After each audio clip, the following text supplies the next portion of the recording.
मित्रों, इस वीडियो में जानेंगे कि श्री राम ने बाली को छिपकर क्यों मारा। इसी प्रसंग पर आइए विचार करते हैं। बड़ा ही सुंदर प्रसंग है। आपसे निवेदन है कि पूरा वीडियो अवश्य देखें।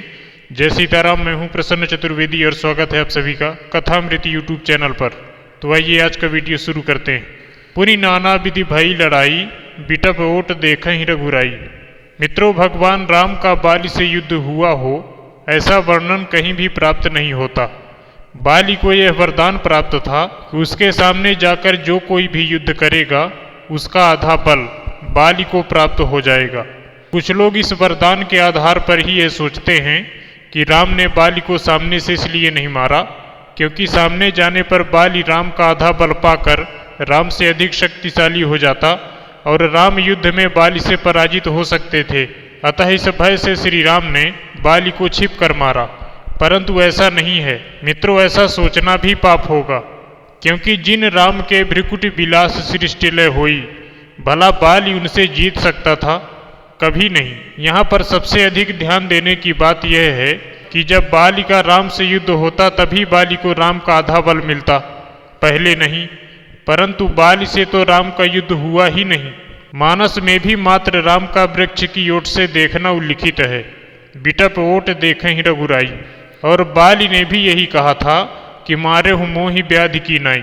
अतः राम का बाली को वृक्ष की ओट में छिपकर मारना ही उल्लिखित है।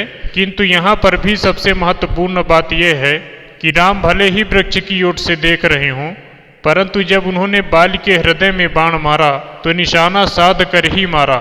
अन्यथा गोस्वामी जी यह क्यों लिखते कि बहुछल बल सुग्रीव कर ही हारा भय मानी, मारा बाली राम तब हृदय माझ सरतानी। यहाँ पर यह दोहा सिद्ध कर रहा है कि भगवान राम ने बाली के हृदय में ही निशाना लगाया और हृदय में ही बाण मारा।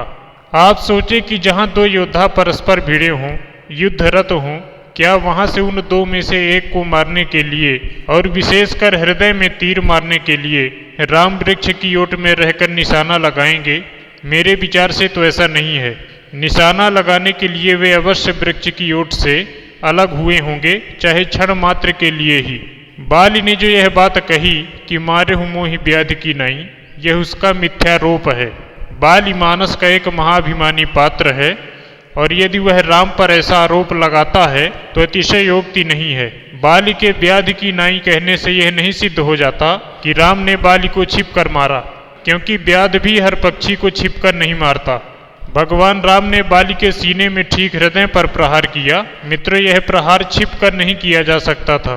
राम को एक ही बाण से बाली को मारना भी था, सुग्रीव को बचाना भी था। इसलिए यह बात नहीं मानी जा सकती कि राम ने बाली का वध व्याध की तरह किया। यह तर्क की कसौटी पर खरा एवं सिद्ध नहीं होता। यद्यपि यह सत्य है कि राम सब कुछ कर सकते थे। वे प्रत्यक्ष और परोक्ष जैसे भी चाहते बाली को मार सकते थे। परंतु जैसा कि हम बार बार कह चुके हैं कि नर लीला में अलौकिक कृत्य नहीं किए जाते, अतः राम इससे बचने की चेष्टा करते हैं। यदि राम ने बाली को छिप कर मारा होता तो बाली यह स्पष्ट नहीं बता पाता कि राम ने व्याध की तरह से छिप कर मुझे मारा है, क्योंकि बाली का स्पष्ट रूप से राम पर मारने का दोष लगाना यह सिद्ध करता है कि उसने राम को बाण मारते हुए देखा है, और यह तभी संभव है जब वह राम को और राम उसे बराबर देख रहे हों। अतएव छिप कर मारने की बात सिद्ध नहीं होती। इसी कारण गोस्वामी जी ने स्पष्ट लिखा है कि मारा बाली राम तब हृदय माझ सरतानी। तो आशा करते हैं मित्रों आपको यह जानकारी अच्छी लगी होगी। अच्छी लगी हो तो कृपया चैनल को सब्सक्राइब करके नोटिफिकेशन बेल को प्रेस करें, ताकि हमारी सभी वीडियो आपको आसानी से प्राप्त होती रहें। आप सभी भगवत प्रेमियों को जय सीताराम।